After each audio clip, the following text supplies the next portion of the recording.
Ladies and gentlemen, the President of the United States.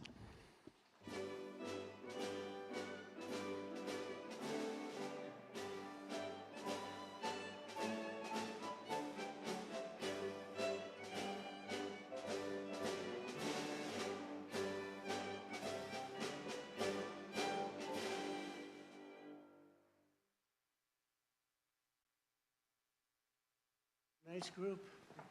What a brilliant group and a nice group. Nice to see you all. Thank you very much. Please sit down. Hold it. Have to be a gentleman. Yes, thank you, sir, always. So we have a lot of press outside. I thought maybe we'd talk to friends before the press comes in. I don't know if the seat can be any lower. I think Bobby set it up.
So nice.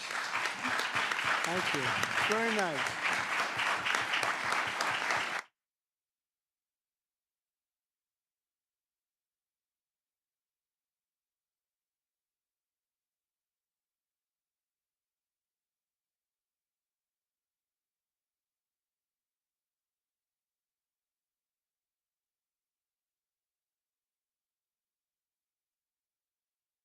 Brought $5.1 trillion back with us.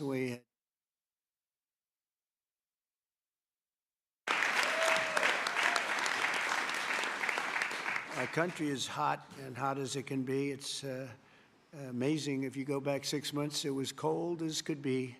It was an embarrassment what was happening. And now I think we have the hottest country anywhere in the world. I don't even think it's close. I was told that also in the Middle East. The three rulers, three very good men that were very nice to us, they said this is amazing, the transformation of the United States of America. They've never seen anything go so quickly. And it's literally over a period of 4 or 5 months, but really since November 5th. And I think we have the hottest country in the world right now. So we're doing well, and we'll keep it going. And we're going to have a lot of fun. We're going to make a lot of people happy, a lot of people well. That's why we're here. And I want to thank you all for being with us in the great White House. There's nothing like it. There's nothing like it. Every time I walk in, I say, man, this place is something special. You never get used to it. It really is. As we mark a historic milestone in our mission to make America healthy again.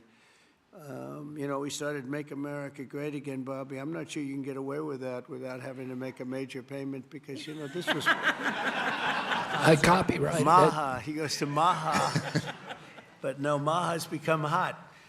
Over the past few years, we've built an unstoppable coalition of moms and dads, doctors and young people and citizens of all backgrounds who have come together to protect our children, very importantly, keep the dangerous chemicals out of our food supplies, get toxic substances out of our environment, and deliver the American people the facts as to really where we're going. And we want to have what we deserve, and we want to be healthy, and we want to have a lot of good things happen, and I think we're going to have that. I think this is just the beginning. We have some of the most brilliant people sitting on this panel, and likewise in the audience, I recognize so many. Many of them are in the administration. With us today is the man who fought harder than anyone I know to bring these issues to the center of American politics, our Secretary of Health and Human Services, Robert F. Kennedy, Jr. Bobby, thank you very much.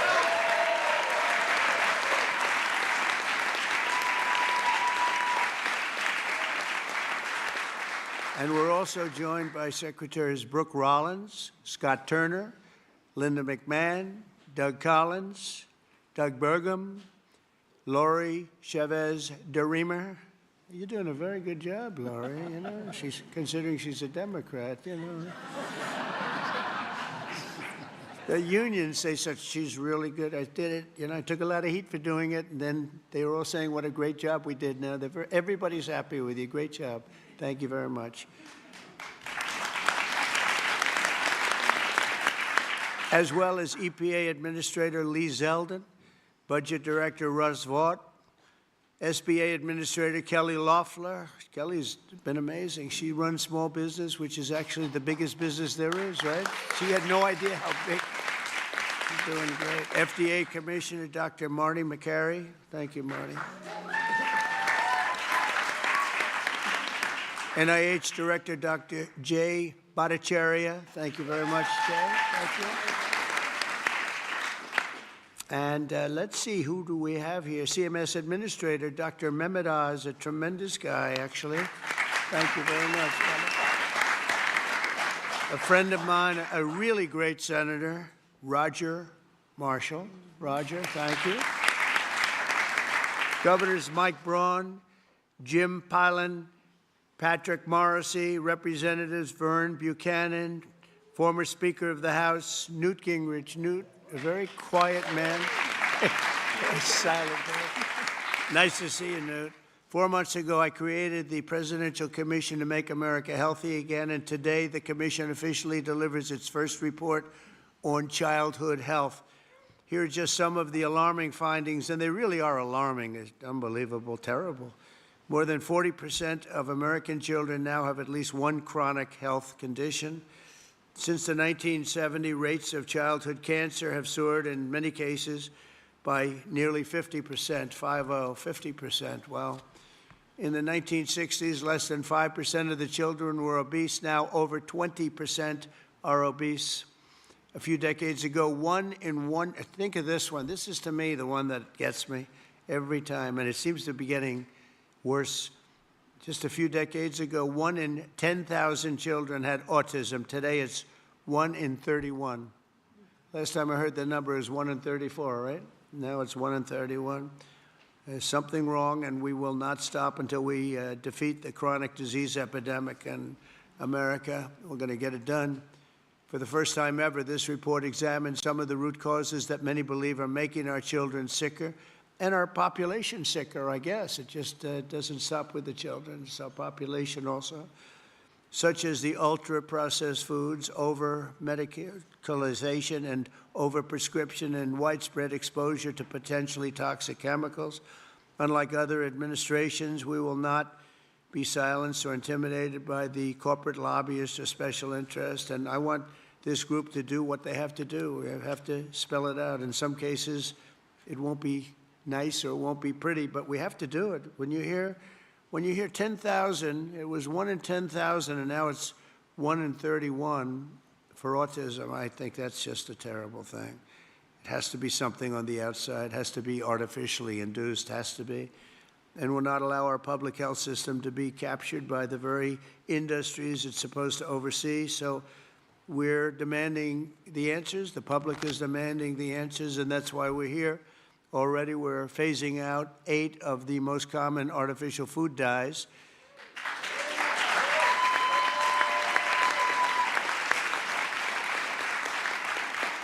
And we ended the most serious conflicts of interest at the FDA. We had a lot of conflicts over there.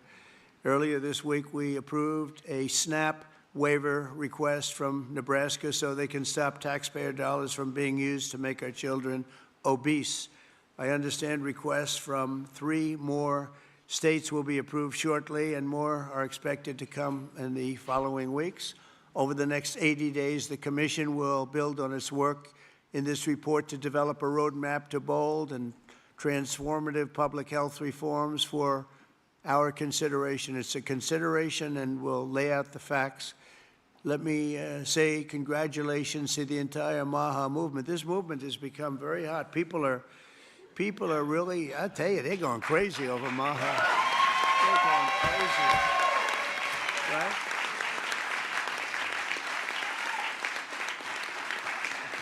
And I look forward to continuing the historic progress. And I will say this whole group, this whole table, they're very, I use a word that's, because it's a beautiful word, actually. The Democrats took it and they used it instead of the word liberal. They used the word progressive. And normally I'd say you're very progressive, meaning you're far, they're not progressive. You are progressive. They shouldn't be allowed to use that word. And so therefore I'm not going to use it to describe you, but you are far forward thinkers. You're amazing thinkers, and we appreciate having you. There's tremendous talent around this table, the most respected people anywhere in the world, actually. And I've been a fan of Bobby for years. He came up to see me 13, 14, 15 years ago, I remember, and he left. And I made a couple of the statements that he made because I agreed with the same thing, and we both went through hell. Do you remember that? It was a massive, but you know what? We turned out to be right. It was sort of interesting.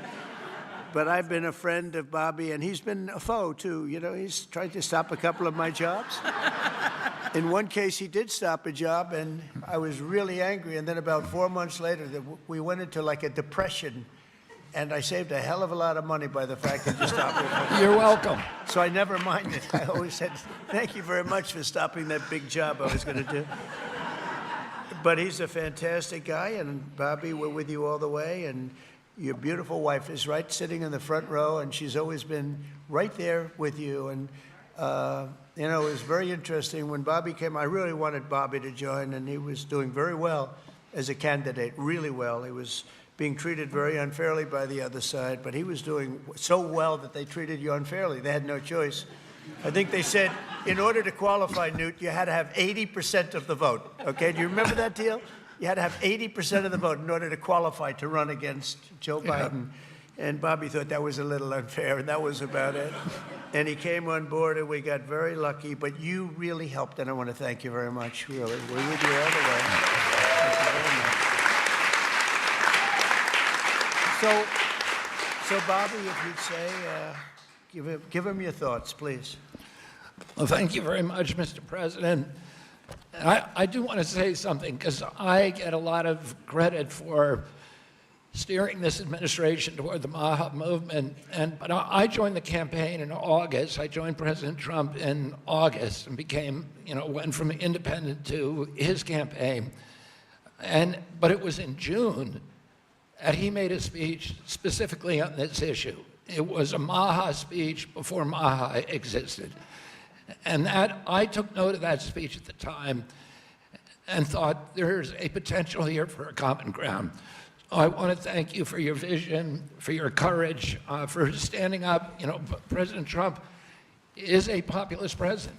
He's a president, he's blamed for giving money to billionaires and all this stuff. We hear about that all the time. But he is on the side of the middle class, the working class, the poor in this country, people.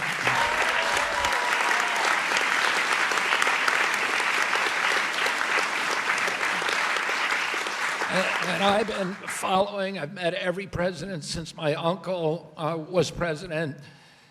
And I've never seen a president, Democrat or Republican, that is willing to stand up to industry when it's the right thing to do, and they're willing to talk about really difficult issues and to hold his stand on those issues. I've never seen anything like it, and I'm very, very grateful to you. I've sat with industry again and again in a room with him and heard him say, we can't do that. We're going to do something different, deliver news that they didn't want to hear. So I'm grateful to this. This is a milestone. There's never in American history has the federal government taken a position on public health like this. And because of President Trump's leadership, it's not just one cabinet secretary, it's the entire government that is behind this report. And I can say again, I talked a little bit about when I met Rachel Carson as a boy. My uncle tried to do this, but he was killed and it never got done. And ever since then, we've been waiting for a president who would stand up and speak on behalf of the health of the American people and say, there is no difference between good economic policy, good environmental policy, and good public health policy, and good industrial policy. We can have all of them, but we need a united cabinet, and we need to go forward as a single people. I want to thank you for that, President Trump. Thank you very much. Thank you.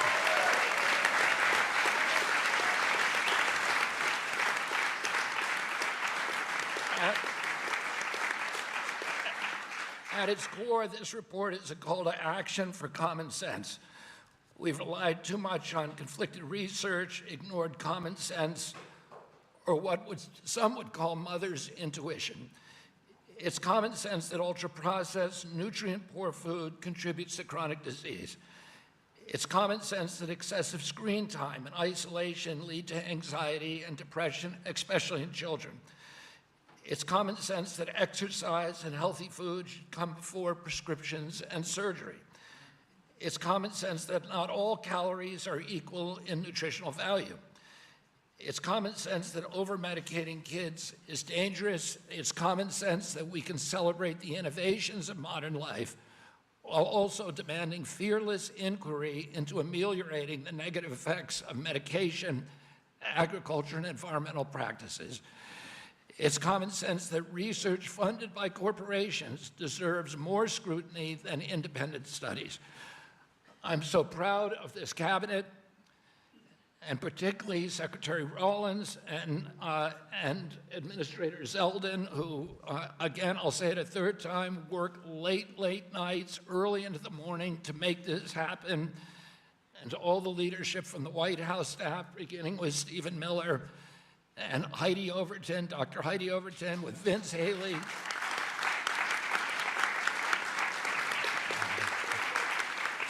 Their leadership and their steady hand in getting us to the goal line we could not have done it without them. They helped us grapple with weighty issues and committed this administration to solving large, complex challenges like children's health. We're joined here by senators, advocates, governors who I have worked with, and CEOs who I know who are all ready to begin carrying out this mission. This is the beginning of a conversation, a national conversation that we are going to have with maturity, with nuance, for the first time in history, thanks to your leadership, President Trump. There is a reason that the MAHA moms sided with you, President Trump. It's because this administration has the bravery to tell the truth and solve problems through innovation and not nanny state regulation. President Trump, I'm honored to present you the MAHA report and work with this incredible cabinet that you have brought together to make our children healthy again.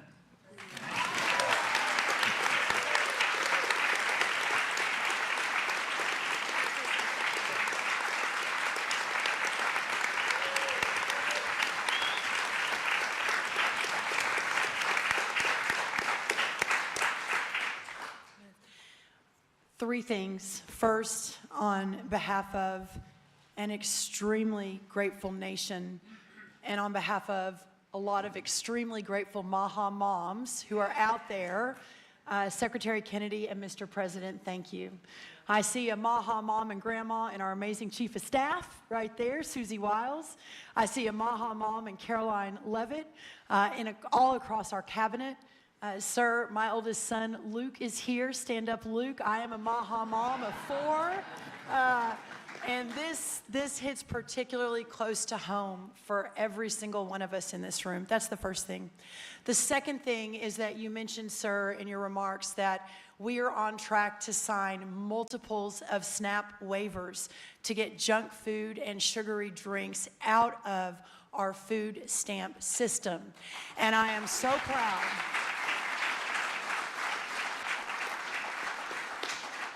I am so proud to announce that on Monday, I was in Nebraska with Governor Pillen, where we signed the first one. An hour ago, I signed the second one for Governor Braun in Indiana. He may not even know that. I've got it right here, sir. I also signed the third one, Governor Kim Reynolds of Iowa, about an hour ago.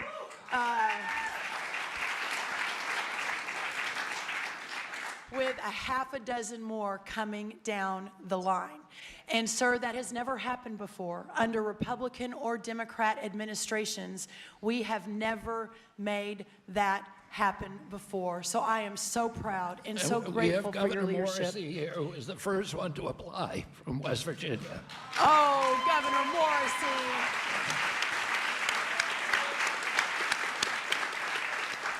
We will make sure you're at the top of the pile, sir. I apologize. Governor Sanders has been a leader. Governor Polis from Colorado. It has been remarkable how these governors have stood up. That's the second thing. The third and final thing, sir, is we all know that at the center of making America healthy again is making American agriculture great again. Without American agriculture at the center of this discussion, we have the most robust, the safest, the best agriculture system in the world. And in partnership with the amazing Secretary Kennedy and all of these incredible patriots sitting around this table, under the leadership of the extraordinary President Donald J. Trump, we will make America healthy again. And what an honor it is to be a part of that. Well, thank you, sir.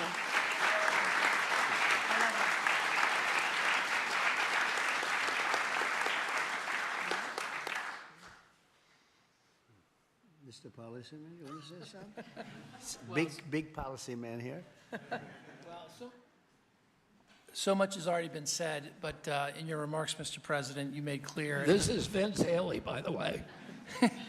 in your remarks and in the report, it's very clear that there are no sacred cows when it comes to our children's health. We are showing the courage to turn over every stone to figure out, to investigate what is behind the chronic childhood disease crisis, and that's what this report represents, sir. Thank you, Vince. Thank you very very much.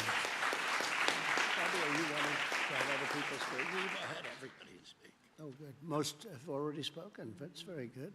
But the fake news wasn't here. What's going on? I mean, Oz, I want to thank you for your work. Would you have anything to say to the media? Thank you, sir. I think it's a moral failing if we don't address this, but it's definitely a financial failing as well. 50% of children are on Medicaid or on the CHIP program. It is an obligation we all have to address this reality. As you know, the cost of Medicaid has gone up 50% in 5 years. Right. I thank you very much for having the bravery to commission this report, and Secretary Kennedy, Secretary Rollins, Lee Zeldin, everybody else on this panel for being able to effect what has not been done since this law for Medicare and Medicaid was written in 1965. God bless you. Thank you very much, Oz. Thank you.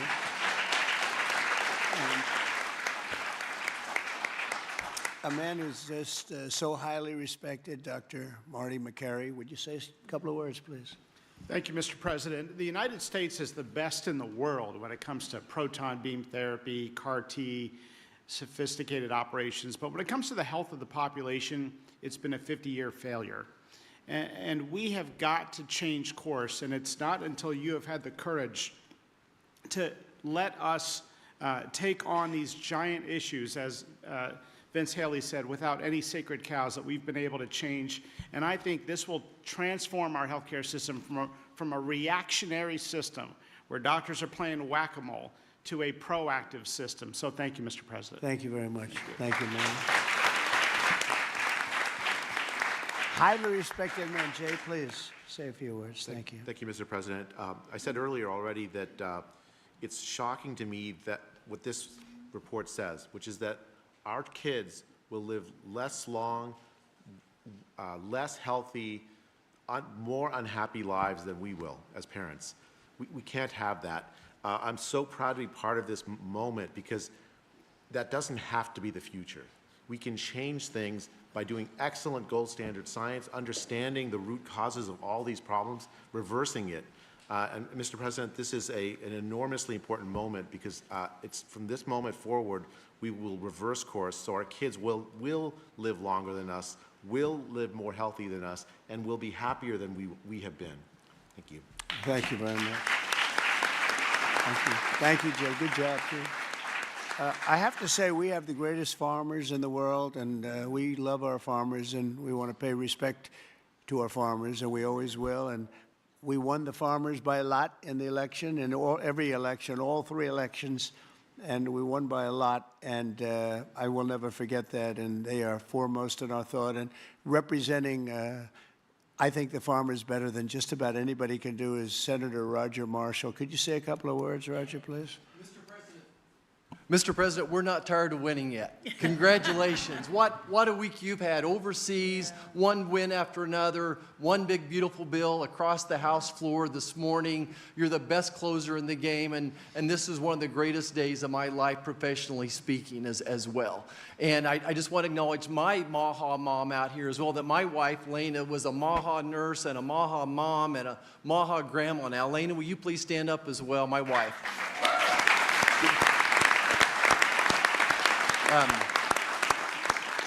Mr. President, as you know, I spent 25 years delivering babies most every day. We saw a huge epidemic of diabetes, of pregnancy, and this has exploded in so many different directions now. We have an epidemic in mental health in our youth, obesity rates 20, 30%, 20% of our children on a prescription drug, 60, 70% of adults on a prescription drug. We can do better than this.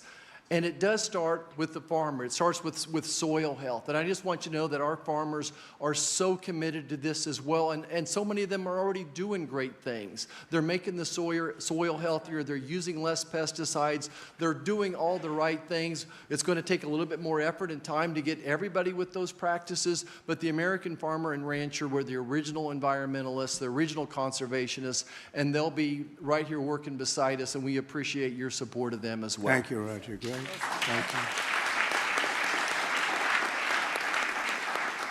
So I think I'll close by just saying that something happened a week ago that was very, very important, profound, but very important in so many ways.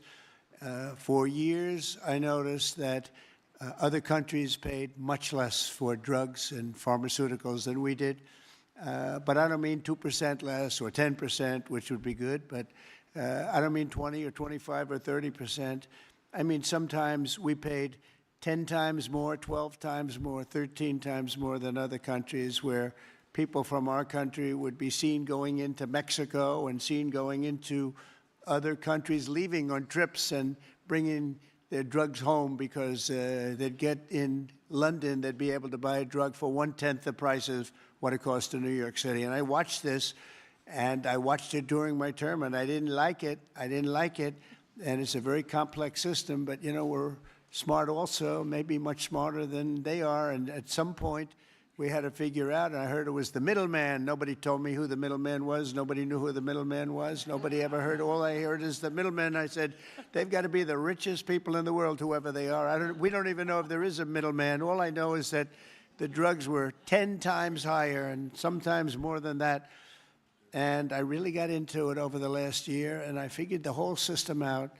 And for various and sundry reasons, the United States of America was being screwed, and we were being taken advantage of and being laughed at for years and years. And I said, it's not going to happen anymore. And I brought a great gentleman, the head of Eli Lilly, in, who's great. He really is. He's great. He's done a fantastic job, and others also of the companies. And I'd have it out with him. I had debates with him, actually, and pretty much it was a debate that was impossible to lose. You had to be a real bad debater to lose that debate because they couldn't justify it. They tried to say, well, you know, we pay for research and development, and the United States has agreed to pay for 100%. I said, why? Why are we paying? And by the way, that wasn't even the number because it's still way too high if you took all the research and development. But you have other countries that are a lot more vicious than us in terms of their representatives. And they'd set a price for a drug and they'd say, tell the United States to pay for the rest. We were subsidizing the whole world. And I said, we're not going to do that anymore. We've been a laughing stock for so many years. The last 4 years, we've been a laughing stock. I said it. We were a laughing stock, and now we're the most respected and we're the hottest country in the world. We're going to remain that way. We're going to do that with drug costs, too.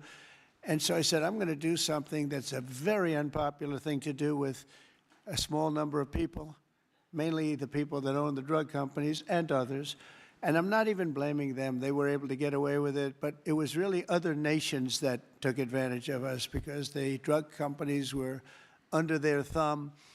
And they would say, this is what I'm going to pay. And the European Union was right at the top of the list. Let me tell you, we're going to pay $20 for this, and we're not going to pay any more. And America would pay $240 for the same thing that they're paying $20. They said, tell America to pay for the rest. And for years, they went along aimlessly, and they did it. And I started making changes, and I'll never forget the end of my first term, which was very successful. We had the best stock market ever. We had the best economy ever of any president. We went up 88% in the stock market, as an example, and I think 116% in one of the other indices. And we're doing well, but this whole thing with the drug costs always bothered me, and I started really studying it, and it's very complicated stuff. And I said, you know what? We are paying so much more, and I demanded favored nations. We're the biggest buyer, we're the best buyer, we're the most solid buyer, we're the one that paid for all of the research and development. And I said, we're going to do something that's earth-shattering. So at the end of my first term, I was so proud because it's the first time in 28 years that any president reduced drug prices during the course of 4 years. And you know what the number was? 1/4 of 1%. But it was down 1/4. Think of it, 1/4 of 1%. Very little. Essentially, they remained the same. But I wanted to get it down, and I was so proud. I thought I was the greatest guy in the world. I took it down 1/4 of a percent, and I had news conferences. I was bragging. I'm the only one that did it 28 years. And then I said, that's not very much because we were still paying so much more. And I decided I've got to break the system. And it's the most powerful lobby in the world, the drug company. The most powerful they are, the most powerful. And I'm not saying bad, good. I'm not saying anything, but they have tremendous power over the Senate, over the House, over the governors, over everybody. And they spend more money, billions and billions of dollars. And I said, I don't care. I have to do what's right. And I declared a favored nations, most favored nations, where the United States from now on is going to pay the exact same price as the lowest price anywhere in the world. In other words, if you take... Right? In other words, if you take the country that's paying, and let's say in a certain part of, there may be some country out there that pays a little bit less for very good reasons because of the fact, a thing called poverty or whatever. But we take the lowest country, say European Union countries as a whole, that would be fine. Or take individual countries within the European Union, or take various countries that nobody's even heard about. We pay the lowest. And what that's going to mean, and I'd like to put somebody to police it because it should start immediately. It shouldn't start in 2 years, 3 years, 5 years. They'll say, yes, it kicks in. They always say kicks in, Marty. It kicks in, sir, in 4 years, and then 4 years they get it changed. It should mean, so remember I told you I was happy with 1/4 of 1%. It could mean anywhere from 70% to 89% reduction in drugs and pharmaceuticals. That's a little different, right? And I've actually had some congressmen call me and they say, sir, can we talk about this? I said, no. They wanted to talk because, there's tremendous power against them, and I understand that, and every one of them was covered. Senators were. I see Roger smiling, and Roger probably was too, but you know what? He wants to do the right thing, right? He wants to do the right thing, and we're doing the right thing. We're taking advantage of, and forget the drug company, we're taken advantage of by other countries that insisted with the drug companies that they were going to pay X dollars, and we're not paying any more, and you're not doing business here, and they were nasty about it. Because these people are almost sort of afraid of them. And we are going to now get a reduction in drug costs of up to 89% in some cases, but 50% would be a bad number. So think of that, 50% versus 1/4 of 1%. Think of that, 85, 89, 91, 72%. It's going to be massive numbers. It's going to be incredible for Medicaid, incredible for all forms of health care. Medicare is going to be, it's going to have a huge impact, so big that nobody can calculate it. I mean, this thing could drop by 25, 30%. The drugs are a very big part of it, right? So very big part. So it'll affect everything. It'll affect your whole life. The amount of money you're going to be saving is going to be incalculable. Nobody can believe I had the courage to do it. I don't think it's courage. I think it would have been courage not to do it. I tell you what, not to do it would have taken far more courage because I was tired of it. And I was listening to these guys, and they are, they make a lot of money every year, millions and millions of dollars a year. And I agree, because at the beginning, because of the complexity, you'd walk out of a room, you'd hear them talking, and, they almost convince you that it's a great system, it's a wonderful system, even though we were paying 10 times more. That's why they make $30 million a year, because they were good, but not any longer. And one of them just threw up his hands after I was just pounding on him. He said, I can't do it anymore. It's the hardest thing I have to do is trying to justify this damn thing. I can't do it anymore. One of the biggest companies, I just can't do it anymore. You're right. And as soon as he said that, that was like incredible, because I understood exactly he couldn't do it. He said it's the hardest thing he had to do is trying to justify why we're paying $200 for something and somebody else is paying $12. That is a neighboring country. Take Canada. I mean, people go up to Canada to shop because the prices are so much less, and it's not going to happen anymore. So we're going to take the lowest country anywhere in the world, and that's what we're going to be paying, and we'll be saving from 50 to 89%. And these are big, these are tremendous numbers. There's not going to be anything where we're paying 10 times more than somebody else. And one thing that is very important, and it's got to be implemented, it's done. I've done the order, it's done. But we have to get somebody that's got a lot of strength and a lot of power, because you have to implement it, because these countries are going to go down fighting. They don't want this to happen because they're going to go up. Now, there are many more people involved in the world than there are here. So they'll go up a little bit, maybe 15, 20%, and we're going to go down 60, 70, or 80%. But they will fight the drug companies. The drug companies are very worried that they're going to fight, and that's okay. If they fight, we'll just say, that's okay. We are not going to let you sell any more cars into the United States, or we're not going to let you sell any more wine or liquor or alcohol or something that's actually much more important to them than the drugs. And we're going to be able to force that issue if we need to. They should do it. We're basically equalizing. They should do it. And, the drug companies should do just as well. There shouldn't be a hit on their stock. I don't think it will be. It's basically... It's going to be the same amount of money, but it's going to be redistributed, and it's going to be redistributed, so they're going to pay a little bit more, and we're going to pay a lot less. A little bit more because there's so many more. So it's a bigger number.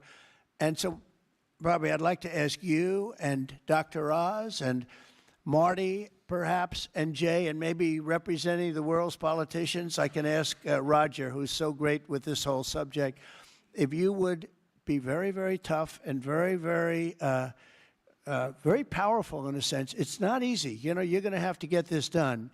The drug companies are going to say, well, they won't do it, and maybe they won't. And if they don't do it, we're going to not do business with that country or those countries. But we're going to have to be very tough until it's totally stabilized and equalized. And Oz, I mean, I see your eyes are gleaming because you've been talking about this for a long time, but you've never had anyone willing to do it. But I'm willing to do it. And I think it's going to go down as one of the most important things we've ever done, because drug costs are going down. Think of it. Then every year for 21 years, the costs have gone up, and now they're going down maybe by 85, 89. I'm telling you, 89% in 2 instances, 89% cut. Nobody's ever seen anything like it. So I'd like to ask Oz in particular, because you and I know each other. He's a very tough hombre, this one. He's tough as hell. And so if you can lead the group, and it's not going to be easy. You're going to have to get in, and you're going to have to fight. If you do it, you can have, within a period of weeks, you can have drug costs that drop like a rock, okay? So you, as a group, I have great confidence. And if you don't do it, I am firing every single one of you. Good luck, guys. All right? Can you handle it? The companies are all coming in. And Sorry. The companies are all coming in. We've had some very promising interactions. So Okay, good. I Well, give you a you're little gonna time to the be a tough ones- hombre. You'll do a great job. I have no doubt about it. Thank you very much. Any help, I will be there to help you, okay? Well, you mentioned something that has not been discussed in the past. People have talked about drug prices in a silo and in isolation. But when you start going to the countries where they give discounts to because they're getting beaten up there and you support these companies, they see a huge upside potential, and even greater than the numbers you mentioned. Right. They should be able to charge more than what they would historically have been tolerant of if they have the support of the U.S. government and you. And Secretary Kennedy is aware of all these discussions. Well, they were artificially low and artificially high. We were artificially high. They were artificially low. We're not going to let that. And I think you're going to be able to handle it pretty easily. But speed is very important because we can do this immediately. This doesn't take 2 years, 3 years. It doesn't take a month. So do the best you can. Thank you very much. Thank you, everybody. Thank you very much. Thank you, Bobby. Are we concluded, Bobby? Yes. Go ahead. Why don't you Thank you, finish it Mr. off? President. Let's all give a hand for President Trump for his leadership. Thank you.